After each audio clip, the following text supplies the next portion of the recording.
big underlying risk really is the broad view on the dollar. So in the short term, it seems like, we still are expecting a little bit of a dollar weakness, although, the dollar has already kind of moved. But I think in the 6 to 12 months, because we are a little bit more concerned, maybe slightly more concerned than the market about the risk of a Fed taper, about Fed having to signal when they get more clarity in the data in the subsequent months that maybe by September, October, they might signal a move towards taper by the end of the year. And therefore, you could have an interim kind of dollar strength that could temper some of the movements. But right now, in the short term, we could see dollar renminbi going to sort of the 630 plus handle.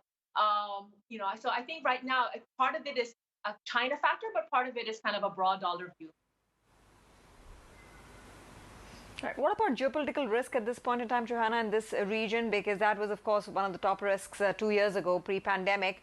Do you think that would stage a comeback in this environment right now, or not quite? Yeah, I mean, it's always been a little bit on the kind of the back of everyone's minds. I think having a Biden administration compared to the previous Trump administration, although the tensions are still very much there, the volatility of the noise is not as loud as it used to be. Having said that, we are not seeing a sudden kind of withdrawal of some of the tariffs. So we're not seeing a lot of resolution.